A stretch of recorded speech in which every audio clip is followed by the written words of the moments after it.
Boa noite a todos. Então vamos lá, antes de alimentar o corpo, vamos alimentar o espírito. Tá, depois, já fiquei sabendo que tem bastante gente, acho que precisa marcar? Não precisa. Era bom, né? Pelo 999-2010-33, tá? O telefone que a gente tem aqui da igreja, para você se comunicar com a igreja. Então manda um WhatsApp aí rapidinho. Diz quantos você quer, né? R$15 adulto, R$10 a criança, tá? Pode comer até não pecar, porque glutonaria é pecado, tá bom? Então até onde encheu, tá bom, né? Ou quando acabar ali o negócio, né? Tá bom, gente? Então marca o seu nome ali, para o pessoal também organizar ali e ficar preparado. Gente, eu quero falar hoje sobre o que precede o agir de Deus. Então a gente vai ter uma mensagem hoje, que ela vai ser um pouco histórica, um pouco teológica e trazendo sempre para que a gente possa identificar isso para a nossa vida, porque Jesus contava parábolas, ele contava histórias de uma maneira que aqueles que ouviam se identificavam, mas ele também falava coisas que às vezes as pessoas não entendiam direito, tá? Eu não quero falar nada que você não entenda direito, mas eu quero trazer um pouco de história para você entender qual era a realidade daquele momento, e você vai ver também alguns comportamentos que trouxeram um agir de Deus, uma grande manifestação de Deus sobre a vida das pessoas naquela época. A mensagem de hoje, ela está totalmente linkada às últimas mensagens que eu tenho ministrado.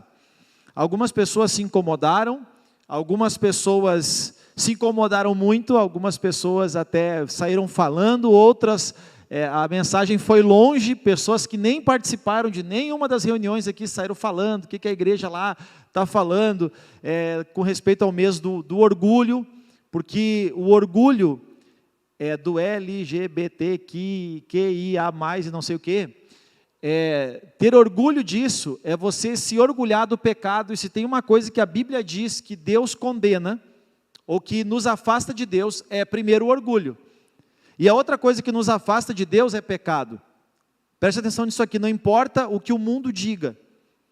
Pecado, diante de Deus, aquilo que a Bíblia nos mostra como pecado, vai continuar sendo pecado, quer as pessoas gostem, quer as pessoas não gostem.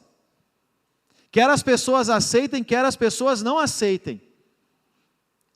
E como eu disse, a gente pontuou essa questão do orgulho, mas todos nós somos pecadores e carecemos das misericórdias de Deus, amém? Então a gente não falou só sobre isso, é muito fácil pegar uma parte da mensagem e criticar a igreja, mas a gente falou sobre várias questões, e hoje nós vamos falar sobre outras questões, e que eu tenho certeza que vai nos incomodar. Gente, se aquilo que nós lermos na palavra não nos incomodar, tem alguma coisa errada com a nossa vida. Você não está entendendo o Evangelho, porque o Evangelho é confrontador. O Evangelho, ele nos confronta, e se ele não nos confrontar, ele não é o Evangelho. O Evangelho, ele é confrontador. Mas vamos lá, Tiago 4, versículo 6, tem sido o texto de base que eu tenho usado aos domingos. Antes ele dá maior graça, pelo que diz, Deus resiste aos soberbos, uma outra tradução vai dizer aos orgulhosos, mas dá graça aos humildes. Agora vai para o versículo 10, que eu quero pontuar, principalmente o versículo 10, onde diz assim: humilhai-vos na presença do Senhor, e Ele vos exaltará. Lá em Lucas capítulo 3, versículo 1, olha o que diz esse versículo: no 15º ano do reinado de Tibério César, sendo Pôncio Pilatos governador da Judéia, Herodes, o tetrarca da Galileia, e seu irmão Filipe, tetrarca da região de Itureia e Traconites, e Lisânias, tetrarca de Abilene. Segura aqui. A gente tem que entender a questão que está por trás deste relato. Por que Lucas fez questão de citar estes nomes? A palavra mesmo vai dizer que tudo o que foi escrito para o nosso ensino foi escrito. Então tem um porquê de ter esses nomes aqui.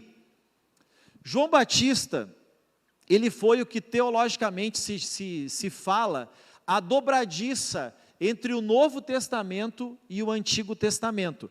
Esse texto todo do capítulo 3, ele vai falar a respeito da figura de João Batista.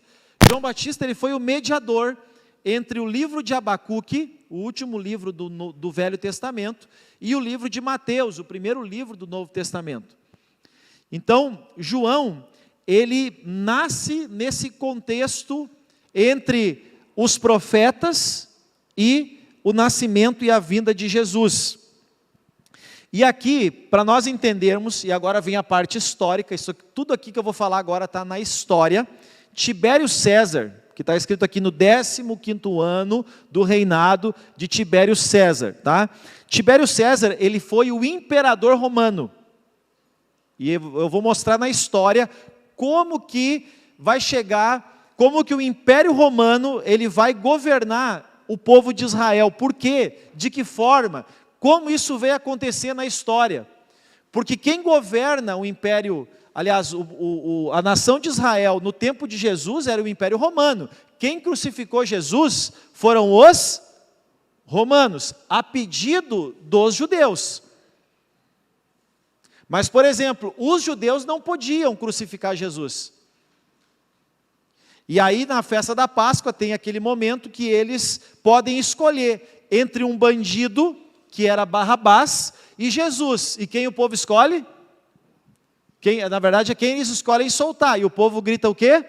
Barrabás, Barrabás. Quer dizer, eles soltam um doente, um psicopata, um maníaco, porque Barrabás era um homem terrível, e crucificam a Jesus. Mas quem dá essa autoridade é o Império Romano, porque os judeus, eles não poderiam condenar ninguém à morte, porque eles estavam debaixo da liderança e do governo romano. Quem vai ser o líder naquele momento, a gente vai vendo aqui na história agora. Então, Tibério César, ele governa 14 anos antes de Cristo, até o 37º ano depois de Cristo. Então, o 15º ano de Tibério, para vocês entenderem na cronologia, tá? Eu sei que isso aqui não interessa muito, mas você tem que entender a história. Estão comigo, sim ou não? Quem quiser anotar, vai gastar caneta aqui nessa questão histórica, tá? Quem gosta disso. Esse ano aqui é o ano 29 depois de Cristo. Que ano nós estamos hoje? 2023. Então, há 1994 anos atrás, obrigado, quem falou me ajudou muito na matemática aqui agora, que eu estava trancando já aqui, foi o ano que reinou Tibério César, tá? Antes dele, governou o famoso governador romano, imperador romano César Augusto, antes de Tibério César. E ele foi substituído por Calígula, vai pegando esses nomes aí, que foi de 37 a 41 a.C., agora é tudo antes, tá? Antes dele governa Cláudio, de 41 a 54 a.C., que é uma época, o governo de Cláudio, do imperador romano Cláudio, porque Roma já governava o povo de Israel há muitos anos antes já de Jesus vir. Ele expulsou muitos judeus, num período de uma grande fome, ele dispersou os judeus. E aí depois dele, depois de Cláudio, vem Nero. Desculpa, eu estou indo para frente do tempo, tá? Então, depois de Tibério César, César Augusto, Tibério, Cláudio, e aí vem Nero, de 54 a 68 depois de Cristo, que eu já falei aqui há uns cultos atrás. Nero, ele incendeia Roma, coloca a culpa nos cristãos, e ali tem a maior perseguição da igreja, contra a igreja de Jesus, no tempo do imperador romano chamado Nero. Após Nero, vem um imperador chamado Vespasiano. Esse aqui é bem interessante, porque ele foi quem construiu o Coliseu. O Coliseu que está lá na Itália até hoje. Quem constrói o Coliseu é Vespasiano, E na festa de inauguração do Coliseu, presta atenção nisso, 10.000 cristãos são mortos na arena como espetáculo. 10.000 cristãos, numa festa de 100 dias da inauguração do Coliseu. E esse aí, que é Vespasiano, ele vai ser substituído por Domiciano, que ele vai governar entre 81 e 96 depois de Cristo, tá? Que é ele que vai levar João, não o Batista agora, o João, o discípulo amado, e vai prender João na ilha de Patmos, onde ele escreve o Apocalipse, o último livro da Bíblia. Então, a Bíblia, o tempo de Jesus, ele está na história. O que isso nos ensina, gente? Que o cenário, o que eu quero trazer para nós aqui como um aprendizado? O cenário, no período de João, no período de Jesus, no período dos apóstolos, era terrível. O cenário, ele era muito violento. Ele era brutal. E Lucas 1, ele vai trazer mais um monte de informações importantes. Por exemplo, Herodes, ele governava Israel, e depois que Herodes é aquele que manda matar todas as crianças quando os magos vêm, e você só entende bem por que Herodes fez isso quando você olha para a história. Normalmente no Natal eu explico isso. Quando você olha para a história, você entende, os magos chegam lá, os reis magos, eram mais reis que magos, a gente tem uma ideia de que eles eram bruxos, não, eles eram reis. E eles chegam lá para celebrar o nascimento de um novo rei. E aonde nasce um rei? Num palácio real. Então onde eles vão procurar o rei? Lá no palácio de Herodes. Herodes fica sabendo que nasceu um rei. E Herodes tinha um problema sério, gente, com a ideia de que alguém pudesse tomar o lugar dele. Herodes, ele era uma pessoa que protegia a autoridade dele de uma maneira terrível. E aí o que ele faz? Conta a história que ele manda matar todas as crianças de 2 anos para baixo, porque os reis vieram de muito longe. Então, para não ter erro, digamos que eles levaram quase 1 ano de viagem, eu não me lembro agora historicamente quanto tempo eles viajam, mas na dúvida, ele manda matar as crianças de 2 anos para baixo. Mas você vai entender por que é que ele manda matar essas pessoas de 2 anos para baixo, tá? Primeiro lugar aqui, mais um ponto eu quero trazer. Lucas registra, quando esse Herodes morre, vou pontuando aqui, tá? Quando esse Herodes morre, o governo é dividido em 4 tetrarquias. O que significa tetra? 4. Lembra que o Brasil foi tetracampeão em 94? Tetra, 4. Então eles cuidavam de 4 províncias. Quando esse Herodes, que manda matar as crianças, morre, o reino dele é dividido em 4. E aí está o nome dos 3. É interessante que não está o nome de um aqui. Está escrito aqui, Pôncio Pilatos, você vai entender por quê. Aí está escrito Herodes, esse Herodes aqui, ó. Esse Herodes aqui é filho do Herodes, vai ter 4 Herodes na Bíblia. Esse aqui é o segundo que aparece, vai aparecer mais 2 em Atos dos Apóstolos, tá? Aí fala do irmão dele, Filipe, e do irmão Lisânias. Cássio, que saco esse culto, segura que vai ficar bom, tá? Ou vai ficar ruim, não sei, depende do que você vai pensar depois, tá? Por que, gente, não aparece o nome do quarto? Aí você vai entender de onde surge Pôncio Pilatos. Quem aprendeu a rezar o crê em Deus Pai?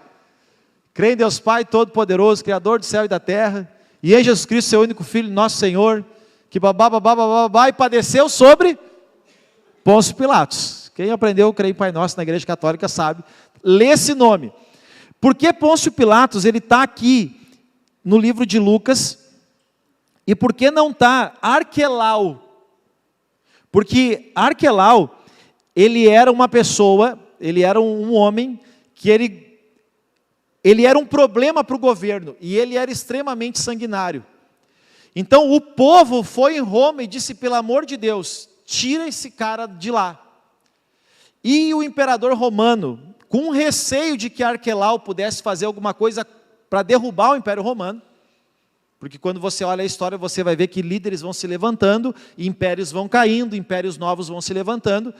Para eles não terem problema, eles tiram Arquelau de lá, e colocam lá uma pessoa da confiança deles. O nome dessa pessoa era Pôncio Pilatos. Aí Pôncio Pilatos entra na história, mas Pôncio Pilatos não era queridinho, só que Arquelau era um maluco. Então, eles derrubam Arquelau e colocam Pôncio Pilatos. Mas vamos lá, agora eu vou voltar um montão na história. Tudo começa lá em Adão, claro, tá? Mas eu vou voltar lá na Babilônia, quando o povo é levado cativo para a Babilônia, o tempo de Daniel. Aí o povo fica 70 anos como escravo na Babilônia. Quando eles são libertos, já não é mais a Babilônia o país que governa o mundo. Quem governava o mundo agora era o Império Medo-Persa, da Média e da Pérsia. Depois que a Média Persa é destituída, vem um governo que é muito famoso para nós, o governo de Alexandre o Grande. Ó, Babilônia, Média Persa, vem o governo agora grego. E essa cultura, ela nos influencia até hoje. Tem muitas palavras, por exemplo, psicologia, filosofia, isso tudo é grego. Sabia que você fala grego? Quando você diz psicologia, você está falando grego. Quando você diz teologia, você está falando grego, porque tel é Deus. Tel, o nome tel é Deus. Logia é estudo. Então, teologia é estudo de filosofia. Filos é amigo. Sofia é sabedoria. Filosofia, então, é amigo da sabedoria. Quem tem o nome de Sofia, a palavra Sofia é uma palavra grega que significa sabedoria. Por isso, filosofia. E assim vai. A influência grega, ela é muito forte até os nossos dias. Alexandre o Grande, ele foi muito intelectual. E também um grande líder. E aí governa Alexandre o Grande, e ele espalha a cultura grega, e você já ouviu esse termo, a cultura helênica. A cultura helênica nada mais é do que a cultura grega, tá? Cultura helenista. E nesse período da cultura grega, aliás, ou melhor, depois da morte de Alexandre o Grande, Alexandre não tem sucessor, porque Alexandre, ele era uma pessoa, ele era um homem, que ele amava outros homens. Ele até tenta ter filhos com mulheres, a gente vê isso no filme que tem dele, mas ele não tem um sucessor. Da mesma forma, olha como meio que é uma cultura isso. Quando Alexandre o Grande morre, 4 generais assumem então, dividindo em 4, o governo grego.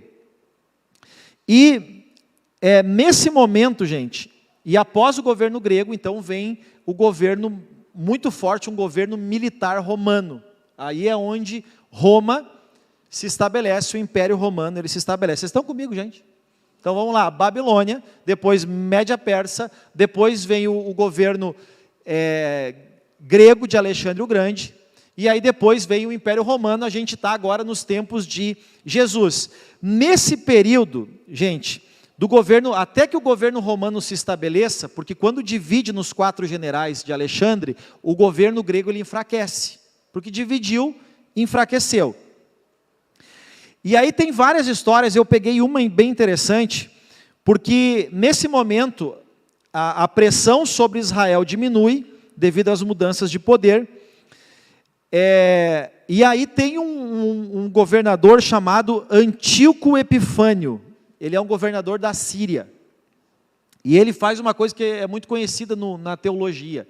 Ele é o líder sírio que ele sacrifica um porco no templo e coloca uma estátua de Zeus no templo de Israel.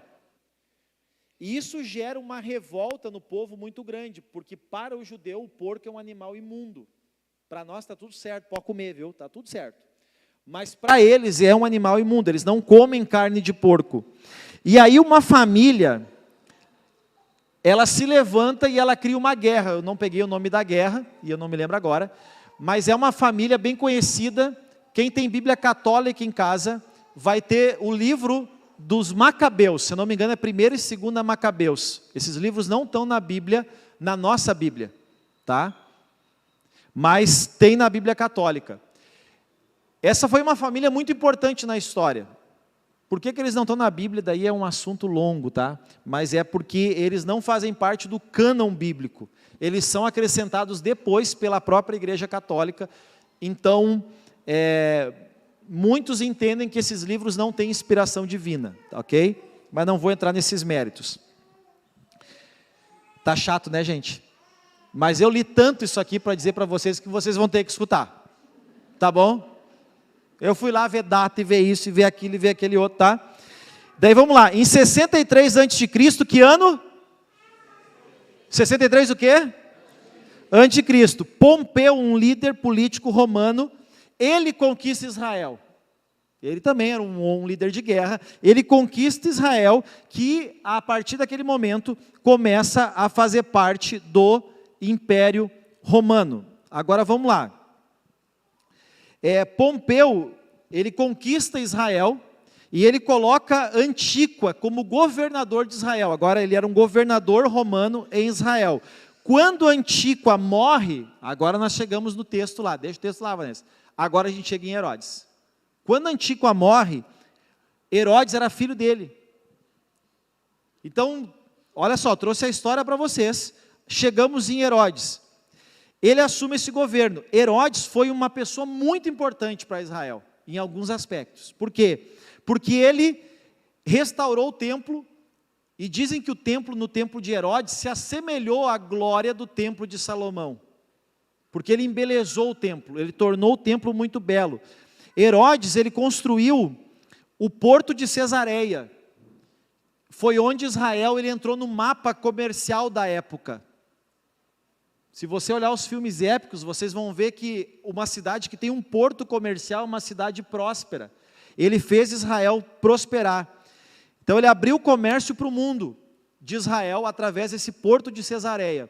E ele constrói grandes fortalezas. Só que ele tinha um problema. Ninguém podia ameaçar o poder dele. Quando ele se sentiu ameaçado pelo Sinédrio, que era composto de 71 representantes de Israel, quando ele se sentiu ameaçado, ele mandou matar a metade. Agora vai vendo o que esse cara manda matar. Ele nomeia, a pedido da sogra, ele nomeia um menino de 17 anos como sumo sacerdote. Olha só, a religião já estava corrompida. A sogra diz para Herodes, vamos botar fulano lá, o menino é bom, como sumo sacerdote. E o menino era carismático. Quando ele viu que as pessoas começaram a gostar do menino, ele foi lá e matou o menino. Um período a sogra estava com medo dele, fugiu para o Egito. Ele mandou gente até o Egito, matou a sogra. Ele tinha 9 esposas, a que ele mais gostava era a Mariana. Quando ele fica com medo que a esposa que ele mais amava das 9, pudesse de alguma maneira influenciar o governo dele, ele mata a esposa que ele mais amava. Ele manda 2 filhos estudar em Roma. Olha que doido esse cara. Ele tinha uma irmã chamada Salomé, que era igual a ele. E ela disse o seguinte, ele vai voltar de lá influenciado, e os teus filhos vão ser melhores do que tu. O que ele faz? Manda a gente lá em Roma, mata os 2 filhos. Ameaçou o governo dele, ele matou os filhos, ele matou a mulher que ele mais amava, ele matou a sogra, ele matou o carismático, o menino sumo sacerdote. Por isso que quando os magos chegam lá, dizem, onde é que está o rei que nasceu? Nasceu um rei. Vocês entenderam agora? Nasceu um rei. Quanto tempo mais ou menos estão de viagem? X tempo. Então faz o seguinte, 2 anos para baixo, mata. Quando ele estava no leito de morte, ele chama Salomé e diz o seguinte, eu quero que o povo chore na minha morte. Então ele mandou matar um homem de cada família nobre de Israel, para que quando ele morreu, toda Israel chorasse junto. Não, o homem era terrível. Gente, o que tudo isso nos ensina? Que a gente não está vivendo um tempo brabo. Talvez a gente vá viver tempos piores ainda. Mas se a gente olhar a realidade que João Batista e Jesus e os apóstolos vão viver, eu disse tudo isso para vocês para dizer só uma coisa. A gente está vivendo um tempo complicado? Sim. Politicamente? Sim. Não só no Brasil, mas no mundo? Sim. Mas governos, reinos, líderes vão e vêm, mas Deus em toda a história continua sendo Deus. Olha todo esse cenário que eu trouxe para você só para introduzir. É só introdução, Cássio, acredite, é só introdução. Tudo isso que eu trouxe para introduzir, para vocês entenderem, é para dizer o seguinte: tanto o cenário político era terrível e o religioso. Por que ele vai dizer no versículo 2, eu acho, ele vai dizer o seguinte, que sendo sumos sacerdotes Anás e Caifás. Quem eram esses dois aqui? Esses dois aqui também eram o brabo. Anás era sogro de Caifás. Anás era tão ruim que ele foi deposto. Mas aí colocaram Caifás, o genro, como sumo sacerdote. Mas Lucas vai registrar que tinham 2 sumos sacerdotes. Por quê? Porque o oficial, no papel, era Caifás. Mas quem mandava era Anás. Vamos traduzir? Lembra a nossa penúltima eleição? Quem era o candidato do PT? Me lembra o nome aí. O Haddad. Mas quem mandava? Sinceramente, todo mundo sabe. Lá da cadeia, quem mandava? O Lula, Anás e Caifás. Só para vocês entenderem. Haddad era só uma figura. Caifás era só uma figura. Quem coordenava era Anás. E aqui a religião estava totalmente vendida e totalmente corrompida. E aí, a gente pergunta o seguinte: havia alguma esperança para os judeus, humanamente falando, naquele tempo? Gente, se coloca no lugar, há mais de 400 anos, havia culto, havia sacrifício, haviam as festas no templo, o templo funcionava. Vamos trazer para os dias de hoje, a igreja funcionava religiosamente, mas mais de 400 anos não se ouvia a palavra de Deus. Tinha igreja, mas não tinha a palavra. Tinha um monte de gente no templo, todos os anos, mas não tinha a palavra. Nesse cenário terrível, violento, obscuro, corrompido, olha o que acontece. Veio a palavra de Deus a João, filho de Zacarias, no deserto. O que isso significa para nós? Que sempre há esperança. Amém? Nós estamos vivendo um tempo difícil, por isso que eu disse, a palavra de hoje está linkada com as últimas palavras. Nós estamos vivendo um tempo difícil, sim, mas ainda há esperança. Versículo 3 vai dizer que João percorria toda a circunvizinhança do Jordão, agora preste atenção, pregando um batismo de arrependimento para a remissão de pecados. Aqui tem um ponto interessante, gente. A igreja, ela precisa ser a carta de Deus ao mundo, e quando eu falo a igreja, é cada um de nós que estamos aqui, cada um que se denomina um filho de Deus, tem que ser uma carta escrita por Deus nesse mundo. Como nós vimos aqui no teatro, nós temos que ser a Bíblia que um garçom vai ler, nós temos que ser a Bíblia que as pessoas ao nosso redor vai ler. A igreja não é que entra para dentro com medo do mundo, a igreja é que vai para o mundo, influenciando as pessoas através da presença de Deus na sua vida. João Batista, ele nasce ungido por Deus. Ah, Cássio, mas ele era João Batista. Mas todo aquele que entrega a vida a Deus também se torna um ungido de Deus. E ele percorre toda a circunvizinhança. É interessante que Jesus não nasce no palácio. Zacarias era um sacerdote, o pai de João. No entanto, João não fica no templo pregando, ele prega em toda a circunvizinhança no Jordão. E aí olhando para a Bíblia, João foi, Jesus foi, Moisés foi, Paulo foi, Abraão foi, José foi, Daniel foi, os profetas foram e pregaram o Evangelho. E muitas vezes nós estamos esperando que Deus venha.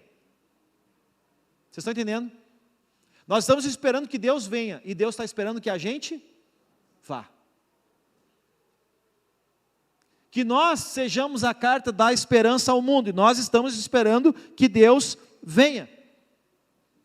E aí tem muita gente que achou pesada a palavra. Eu confesso para vocês, eu não gostei de pregar as palavras que eu preguei, porque é pesada. Mas aí eu olho para um tempo onde as pessoas... Deixa eu tomar uma água aqui, porque senão acaba a voz. Era um tempo onde a palavra de Deus, ela não era pregada. O que acontece? Eles não estavam acostumados a ouvir a palavra. E aí João Batista, gente, ele não vem trazendo uma mensagem leve, porque as pessoas não estavam acostumadas a ouvir a palavra de Deus.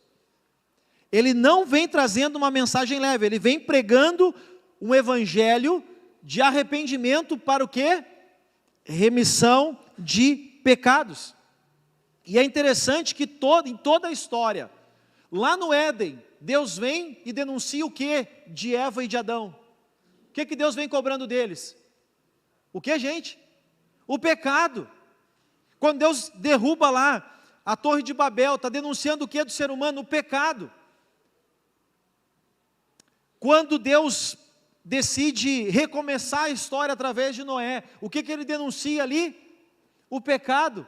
O que os profetas vêm denunciando? O pecado.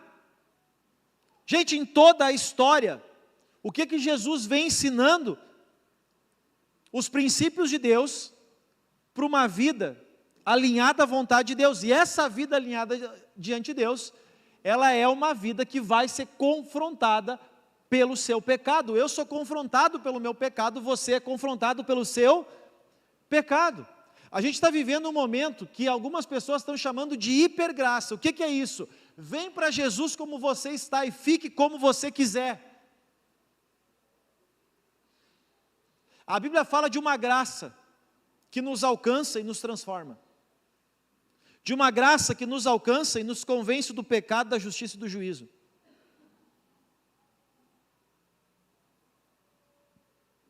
Se o Evangelho não te confronta, você está perdido. Se o Evangelho não me confronta, eu estou perdido. A mensagem de João denunciava o pecado. O que diz o versículo 4? Não lembro toda a ordem aqui agora. É bem interessante isso aqui. Como está escrito no livro do profeta Isaías: a voz do que clama no deserto, preparai o caminho do Senhor e endireitai as suas veredas. O que é isso, gente? O agir de Deus. Qual foi o tema que eu dei mesmo? O que precede o agir de Deus? O que precede o agir de Deus é nós prepararmos o caminho para que o Senhor venha. É interessante, eu estava lendo sobre essa manifestação de Deus que aconteceu em fevereiro desse ano nos Estados Unidos. Todo mundo viu a história de uma escola que por dias ficou acontecendo um culto. Vocês já leram como foi que aconteceu? Uma turma foi levada, eu vou trazer para a linguagem brasileira, para uma aula de religião. Mais ou menos isso. Quando eu estudei no Sinodal, lá em Novo Hamburgo, a gente tinha aula de religião. E o pastor vinha e ensinava a palavra para nós. O que tem hoje não é religião, é outra coisa. O pastor vinha, a esposa do pastor ministrava o louvor com a gente, e o pastor vinha e trazia a palavra para a gente. Era dentro, do lado da escola, tinha uma igreja evangélica luterana, e a gente ia lá para a igreja e recebia a palavra. O que aconteceu lá nessa escola nos Estados Unidos foi exatamente isso. Uma turma foi para receber uma palavra. Eles ouviram a palavra de Romanos capítulo 8. Foi essa pregação que eles ouviram nesse dia. O professor voltou para a sala com alguns alunos. Um aluno ficou na igreja e começou a confessar os seus pecados.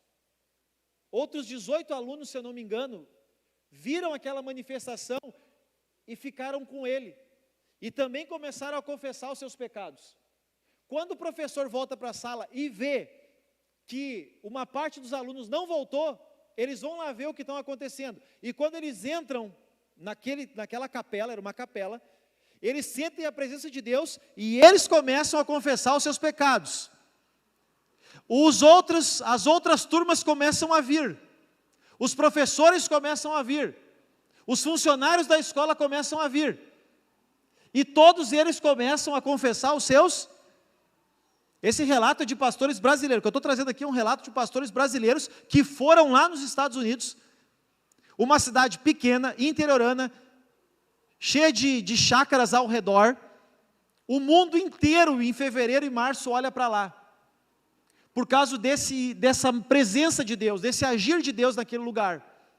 Não tem relato de milagres, presta atenção, mas o agir de Deus se manifesta lá a partir de um aluno, que é tocado pelo Espírito Santo e começa a fazer o quê? A confessar os seus pecados. Houve um avivamento no ano de 1966, e foi uma caravana, várias caravanas de brasileiros, foi na África do Sul, também no interior de uma cidade, inclusive foi construída uma igreja para 15 mil pessoas depois desse avivamento lá, e pessoas do mundo inteiro iam para lá, cultos simultâneos em domingo, e foi uma carreata de pastores brasileiros, uma delas, que foi para lá em 1966, e é interessante porque lá houveram muitos milagres.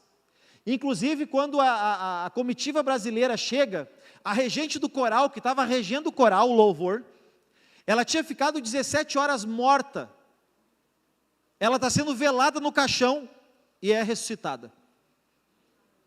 Olha que tremendo esse avivamento. 1966 tem livros sobre isso, pode pesquisar na internet. Até peguei o nome do pastor que coordenou, Erlo Stigen. Erlo, E-R-L-O, Stigen, S-T-E-G-E-N. Ele foi o líder, ele foi o pastor que estava lá durante esse avivamento e ele liderava. E a comitiva brasileira foi para lá achando o quê? Que vamos ver milagre, milagre, aquela coisa do brasileiro místico, né? Eles mesmos dizem isso, os brasileiros, não, fomos para lá para ver o que está acontecendo. Chegaram lá, não viram nenhum milagre mais. E mais, eles ficaram lá 10 dias, e durante 10 dias foi pregado arrependimento, e nenhuma vez foi pregado a palavra, não foi dita nenhuma vez a palavra milagre. Sabe o que é interessante? A gente aprendeu que igreja no Brasil é tipo ir no mercado.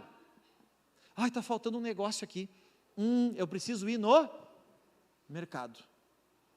Ai, minha vida não está legal. Ai, hoje eu preciso ir na igreja. Sabe quando o agir de Deus vai vir na tua vida? Coloca muito carinho no que eu vou dizer. Nunca. Ah, eu quero o meu milagre, Cássio. Espera como você está. Sentado. Porque o agir de Deus se manifesta onde há arrependimento. E é interessante porque onde há arrependimento é só olhar para a palavra de Deus. Porque a gente, às vezes, como pregador, a gente quer ajudar as pessoas. E isso me caiu uma ficha, estudando esse capítulo 3 de Lucas essa semana. Que eu estou estudando a semana inteira esse capítulo 3 de Lucas. Estou bem doido. Caiu uma ficha para mim, gente. Eu não vou mais fazer força. E digo para qualquer que subir aqui sem pregar, não façam força. Porque quando a pessoa se volta para Deus, entrega a vida a Deus, quando o Espírito Santo fala com ela, as pessoas iam, por exemplo, quando Pedro prega lá em Atos 2 e alguma coisa, Vanessa, acho que é 28, 58, agora não me lembro, quando as pessoas dizem assim, Pedro, o que a gente vai fazer agora? O que a gente faz agora, Pedro? Pedro tinha pregado a palavra, e as pessoas perguntaram, o que nós vamos fazer agora? E Pedro vai dizer o seguinte, arrependam-se, e cada um de vós seja batizado, em nome do Pai, do Filho e do Espírito Santo. Cada um de vós seja batizado para a remissão dos seus pecados. Se achar o texto, pode colocar, Vanessa, por favor. As pessoas, quando são tocadas, elas vão a Deus. E às vezes nós, como pastores, queremos dar uma mão para as pessoas. Vem para Deus, vem. Entrega a tua vida para Deus. Por favor. Gente, Deus não vai deixar de ser Deus se você não deixar de ser cabeçudo. Está tudo certo. Se você não deixar de ser teimoso, Deus continua sendo Deus. E fique em paz. O problema não é viver sem Deus, o problema é naquela hora, é no dia, é naquele momento que você não sabe qual é o seu último dia. E daí nessa hora, mas daí vem, e no último momento não dá, Cássio? Não sei. Não sei, 38, errei, não era nem 28, nem 58. Respondeu-lhe Pedro, bota o 37, quando eles perguntam para Pedro, quando a pessoa é tocada, olha só, ouvindo eles essas coisas, ouvindo eles a palavra, compungiu-se-lhes o coração e perguntaram a Pedro e aos demais apóstolos, o que a gente faz agora? O que a gente faz? E Pedro vai dizer, se arrependam. E cada um de vós seja batizado em nome de Jesus para a remissão dos pecados, e aí vocês vão receber o dom do Espírito Santo. Volta lá para Lucas 3 agora, a gente estava no 4, vai para o 5. Só volta o 4 para a gente não perder o fio da meada ali. Preparai o caminho do Senhor, endireitai as suas veredas. Agora presta atenção o que acontece, quando a gente endireita as veredas, olha o que acontece, versículo 5. Todo vale é aterrado, todo monte é nivelado, todo caminho torto é retificado, e os caminhos escabrosos aplanados. Eu vou um por um aqui. O que é o vale? Sabe o que é um vale, né? Um monte, um vale. Depois normalmente tem um outro monte. O que quer dizer um vale? É você, sabe aquela área escura da tua vida? Aterra ela. O que é um monte ser nivelado? Ou o monte, ou o orgulho? É o teu coração. Você achar que é mais do que é. Você achar que não precisa de Deus. Não precisa do perdão. Não precisa de... Você é uma pessoa boa. O vale é aterrado. O monte vai ser o quê? Derrubado. O coração do homem é transformado. Estão entendendo? Ele para de confiar nele mesmo, nivelados, quer dizer, não vai mais ter o vale, quer dizer, aqueles lugares escuros do nosso coração, e também não vai ter os montes, aquele lugar do nosso coração que se exalta. Tudo vai ser nivelado, os caminhos tortuosos serão retificados. O que é um caminho tortuoso? É uma vida desajustada, é uma vida dupla, é uma vida de mentira. Isso é um caminho tortuoso, é você arrumar o que está torto na sua vida. E o caminho acidentado é aquilo que está fora de lugar. Pode ver uma via acidentada, é que desmoronou e ali ficou terra agora, ficou rochas. E esse caminho ele tem que ser limpo. O caminho acidentado é aquilo que está fora do lugar. Em que área da minha vida, Cássio? Em qualquer uma delas. O que está fora do lugar? O que está torto na tua vida? Onde o teu coração, ele é um monte, ele é soberbo, ele é orgulhoso. Qual que é o vale que você está passando? E aí, versículo 6, o que vai acontecer? Quando a gente ajusta a nossa vida, toda a pessoa, carne aqui é ser humano, todo ser humano que ajustar isso na sua vida, verá o quê? A salvação de Deus. Toda pessoa que ajusta, que alinha, que corrige a sua vida, vê a salvação de Deus. Vamos adiante, versículo 7. Eu não vou chegar no fim nunca hoje. Dizia ele, as multidões que saíam para serem batizados. Olha só, gente, olha só. Tem gente que achou a minha pregação pesada, do orgulho.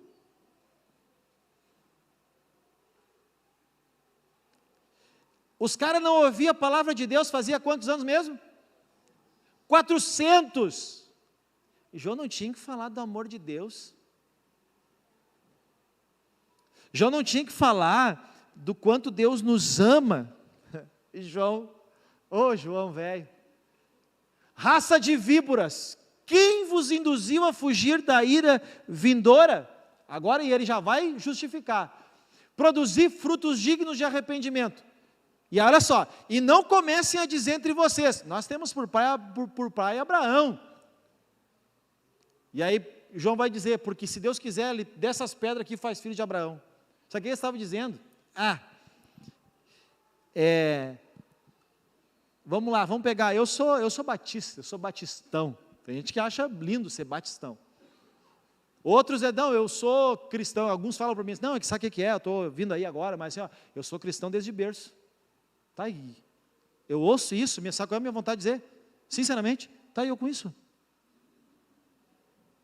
Não, porque eu nasci em lar cristão. A questão não é como tu nasce, não é como começa, sim como termina. Nasceu lar cristão, mas talvez está indo para o inferno. Não, eu sou católico praticante. Grande coisa. Eu sou luterano roxo. Tá? Adianta ser roxo e ir para o inferno? Não, porque eu sou calvinista, uma vez salvo, sempre salvo. E será que você é salvo mesmo? Não, eu sou arminiano raiz. Quer dizer, eu posso perder a salvação e alcançá-la de novo. Se você não sabe, nós somos arminianos, tá? O MBCV é uma igreja que acredita que a gente alcança a salvação, mas pode perdê-la. E eu não sou contra calvinista, de maneira nenhuma. Só existem esses dois, tá? Ou você é arminiano, ou você é calvinista. Você está numa igreja que a gente acredita que a salvação a gente pode alcançar, e a gente pode. E quero dizer, as duas teorias, biblicamente, bem defendidas, teologicamente, fazem sentido. Agora eu quero dizer, não é ser calvinista que salva, nem ser arminiano, nem ser batista, nem luterano, nem adventista, e nem religião nenhuma. A única coisa que salva é a tua fé em Jesus Cristo. E uma vida salva, ela produz frutos dignos de arrependimento. Quando eles dizem quando João sai na frente, não vem dizer que tu é filho de Abraão, ele está dizendo o seguinte, não vem dizer que tu é católico praticante, e nem batista do MBCV, e nem adventista do sétimo dia, é isso que ele está dizendo. Não vem dizer, eu também sou filho de Deus.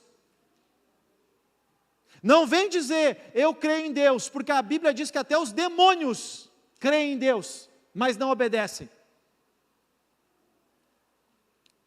Então João já largou uma raça de víboras, e não vem dizer que vocês são filhos de Abraão, porque isso não significa nada.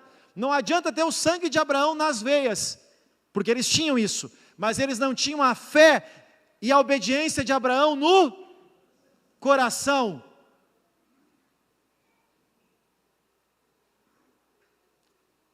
Estão comigo ainda, sim ou não? Aguenta mais um pouquinho. Mais um pouquinho. E depois, João vai dizer, olha, é o seguinte, o machado está na raiz da árvore.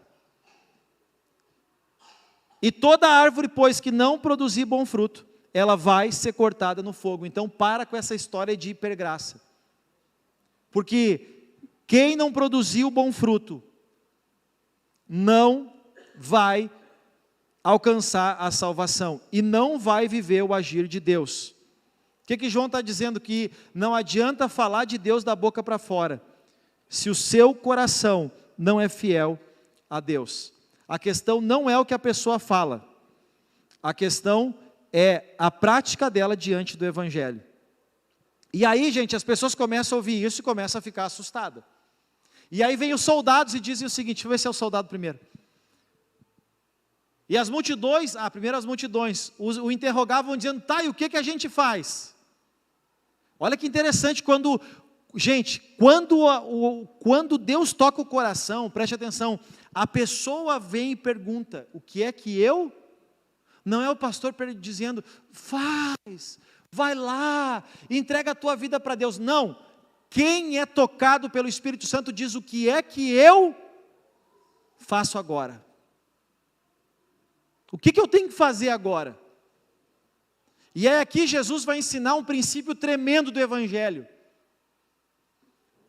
Quem tem 2 túnicas, reparte com quem não tem. Quem tiver comida, faça o mesmo. Ele vai ensinar um princípio, aquele tempo era terrível. Olha a introdução de hoje. Um tempo terrível, um tempo de sofrimento, de perseguição, de miséria, de fome, de escravidão, de opressão política e religiosa, porque a religião estava corrompida, totalmente corrompida.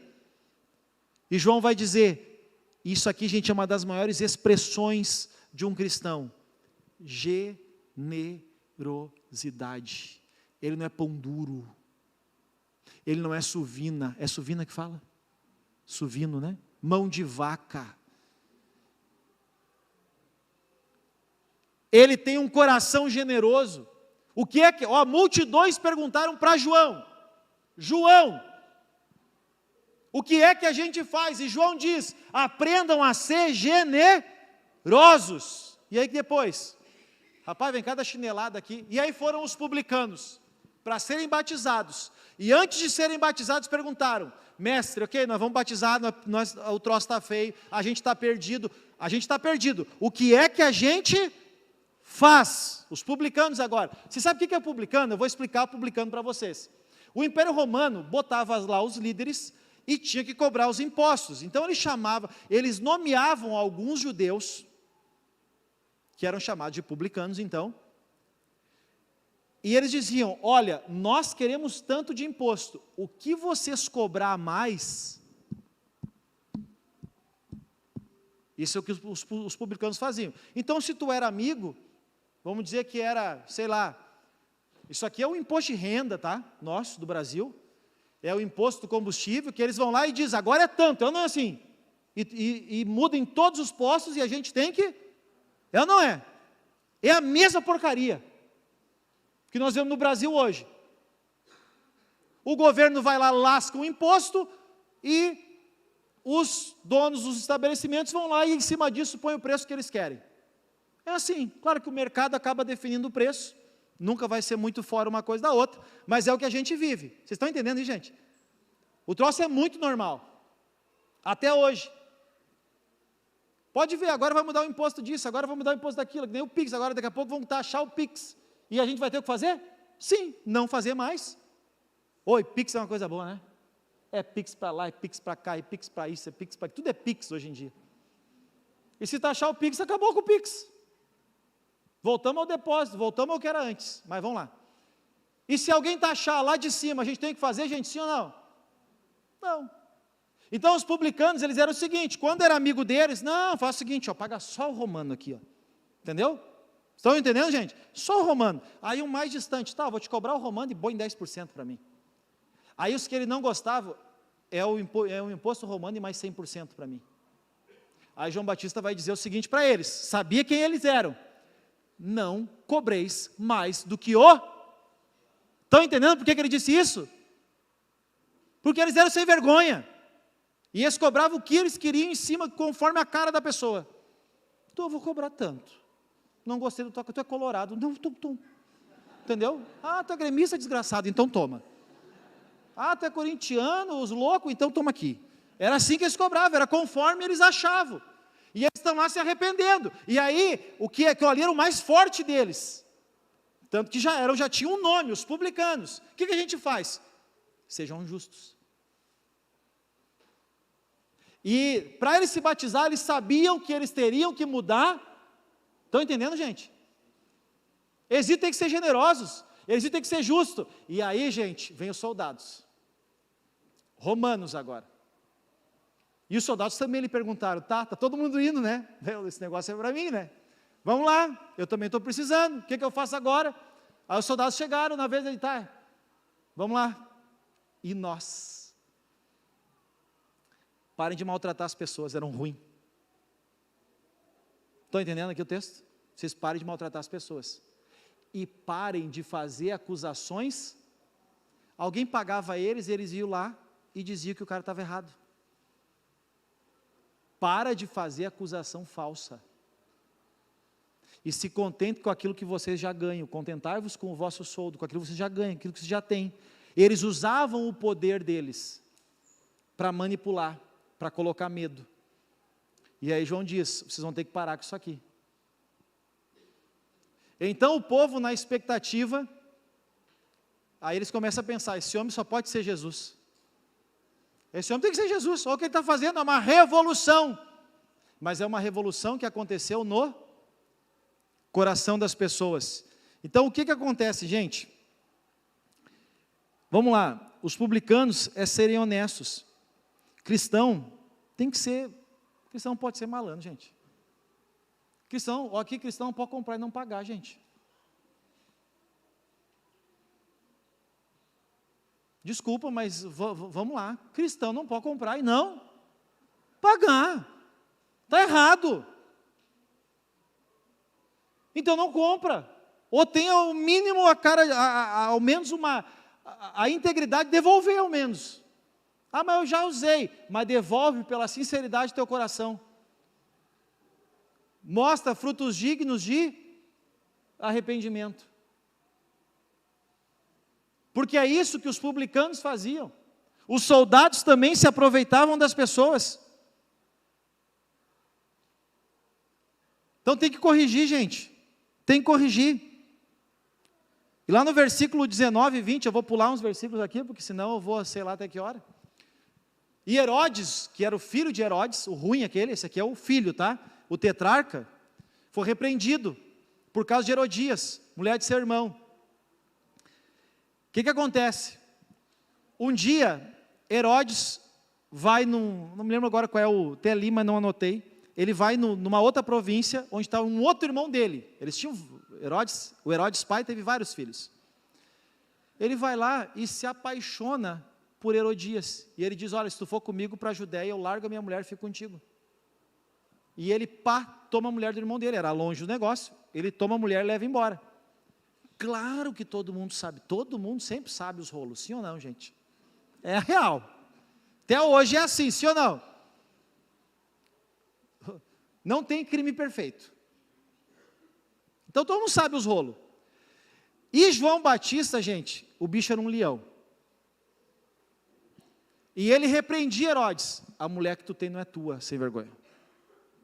Tu roubou do teu irmão.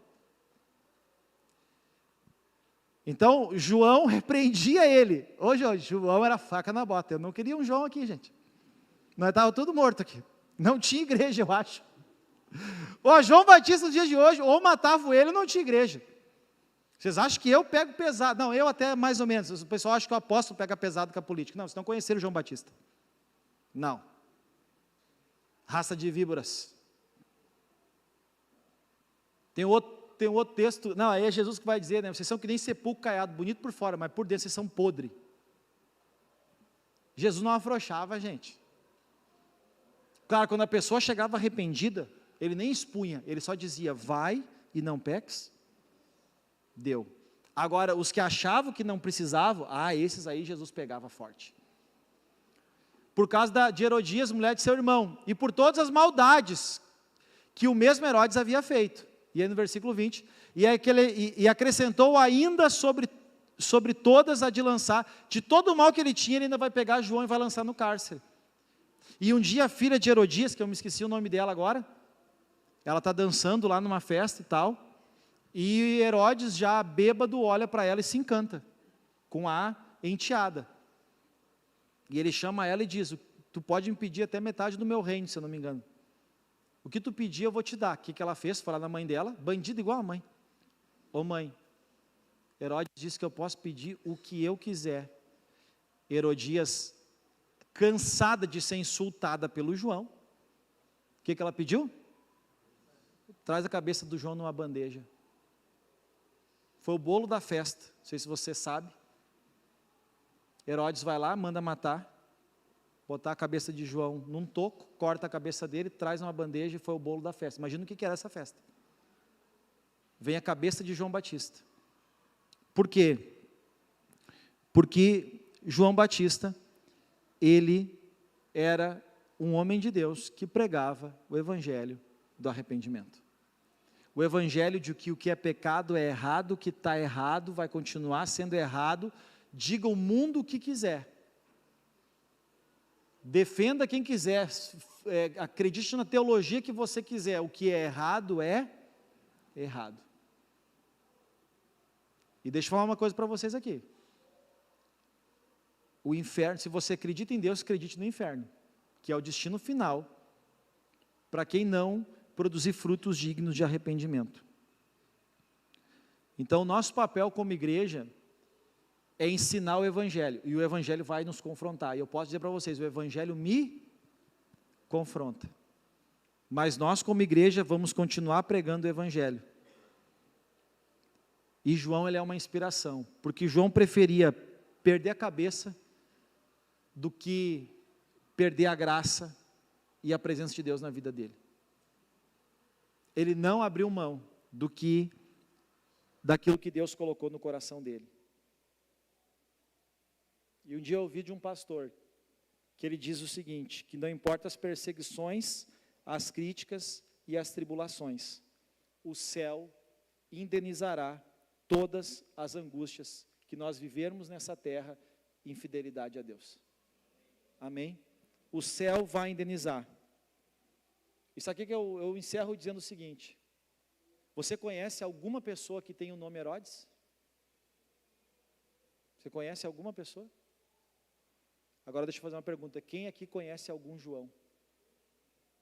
Levanta a mão bem alto. Ninguém conhece Herodes, mas todo mundo conhece João. E muitos Joãos são fruto desse João o Batista, que significa aquele que batiza. Vamos nos colocar de pé?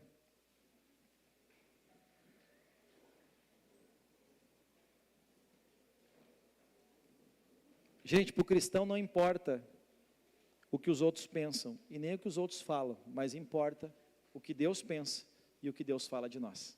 Amém? Vamos orar a Deus? E se a palavra falou no seu coração, como ela tem gerado temor, mais temor no meu coração, eu sei que você vai fazer. Você vai corrigir o que está errado. O vale vai ser aterrado.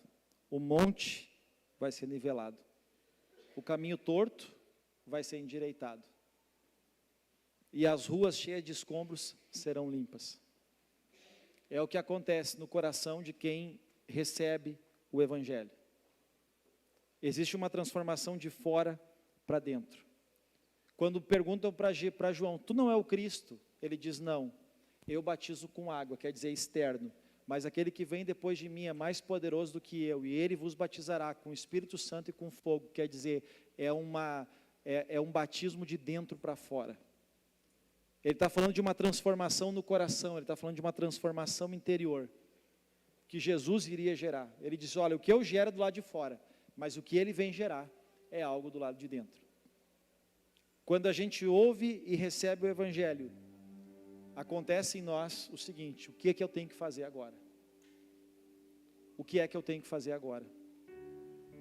Eu me lembro que lá na minha juventude, quando eu tive as minhas primeiras experiências com Deus, eu me lembro de no final do culto ter subido, até fiquei com vergonha, mas eu subi porque tinha um pastor, eu não me lembro se era o pastor Erlei ou era outro pastor, mas eu me lembro que eu subi no púlpito assim, e pedi para falar com o pastor, o apóstolo estava na porta dando tchau para as pessoas, e eu me lembro que aquela pregação falou tão forte comigo, e eu sentei com o pastor e disse assim, o que é que eu preciso deixar? O que é que eu preciso mudar? Quando eu lia esse texto de João, as multidões vindo, os publicanos vindo, os soldados vindo, e todos eles diziam, o que é que eu tenho que fazer? Eu me lembrei daquele dia,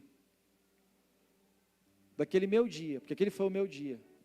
O que é que eu tenho que fazer? E para não dar trabalho para nenhum pastor aqui hoje, eu vou já responder para você o que você tem que fazer. Porque o pastor disse assim para mim, Cássio, tu não precisa deixar de fazer nada, mas pode ter certeza que o Espírito Santo já falou e vai continuar falando no teu coração as coisas que tu precisa mudar, os lugares e as pessoas que tu tem que deixar. Tu vai saber no teu coração. Será que João precisava ter dito para os soldados e Lucas registrado, parem de usar a autoridade de vocês? Será que João precisava ter dito para os publicanos, cobradores de impostos, vocês não são justos? Será que João precisava ter dito para as multidões, vocês não são generosos? Será que eles não sabiam, gente? O que vocês acham? Sabe por que Lucas registrou isso tudo? Para que hoje, dia 16 de julho de 2023, a gente ouvisse essa palavra. Foi por isso que foi registrado, porque eles sabiam que eles tinham que mudar. Você sabe qual é a área escura da sua vida. Você sabe a área que o seu coração se acha muito. Você sabe qual é o caminho que está torto, e você sabe qual é a via que está toda cheia de entulho na tua vida. Você sabe. Eu sei na minha, você sabe na sua. Agora, qual é a minha responsabilidade e a sua? Produzirmos frutos dignos de arrependimento. Pai, obrigado pela tua palavra. E o que nós clamamos, eu clamo pela minha vida, pela minha casa, e clamo pelos meus irmãos e pelas minhas irmãs. Clamamos por essa igreja, Pai, por aqueles que fazem parte dessa igreja, por aqueles que virão fazer parte dessa igreja. Senhor, nós queremos ver o Teu agir no nosso tempo, o Teu agir nas nossas vidas. E nós sabemos que isso só é gerado através de um coração arrependido, através de um coração prostrado, através de um coração humilhado na Tua presença. O que nós pedimos nessa noite, Espírito Santo de Deus, vem nos batizar, num batismo de arrependimento, um batismo de fogo, um fogo que queime toda a palha, tudo aquilo que não constrói e não edifica as nossas vidas. Espírito Santo, vem transformar o nosso coração. Essa é a nossa oração nessa noite. Espírito Santo, vem restaurar a nossa alma. Espírito Santo, vem tocar no nosso espírito. Nós queremos, Espírito Santo, experimentar o Teu agir dentro dos nossos corações. Nós queremos experimentar o avivamento do Senhor nas nossas vidas, nas nossas casas, nas nossas famílias, nos nossos filhos. Nós queremos experimentar o agir do Senhor nas nossas obras, nas nossas atitudes, nas nossas escolhas, nas nossas decisões. Espírito Santo, nós clamamos nessa noite. Nós clamamos, Espírito Santo, fala nos nossos corações. Leva-nos a um arrependimento que venha evidenciado pelas obras de mudança e transformação das nossas vidas. É a minha oração, é a nossa oração. Aviva-nos, Pai, aviva os nossos corações, Pai. Toca os nossos corações, Pai. Gera arrependimento nos nossos corações, Pai. Das obras malignas, dos vales, daqueles lugares escuros. Senhor, aquele lugar onde nosso coração é um grande monte de orgulho e de soberba. Cria em nós um coração puro e humilde, Pai. Nos ajuda, Senhor, a limpar os caminhos escabrosos, Pai, da nossa vida, do nosso coração, Pai. Em nome de Jesus nós clamamos, e que o Senhor avive a Tua obra dentro dos nossos corações, e que sejamos um povo que Te procura para dizer, Pai, o que nós precisamos mudar, o que nós precisamos deixar, o que nós precisamos fazer. Que o Senhor possa encontrar em nós um povo reto, um povo íntegro, um povo que Te teme, um povo que Te serve, um povo que Te ama, um povo generoso, um povo fiel, um povo honesto, Pai, um povo que vive uma vida ajustada, um povo justo aos olhos do Senhor, não aos olhos do mundo. Pai, que o pecado continue sendo pecado para cada um de nós. Em nome de Jesus nós oramos nessa noite, Pai, que o pecado continue sendo pecado, e que ele seja claro para cada um de nós. Senhor, que caia por terra todo o engano dessa hipergraça, mas que a graça do Senhor traga salvação nas nossas vidas, e também nos ajude a andar em novidade de vida. Assim nós oramos, Pai, nessa noite, em nome de Jesus. Amém.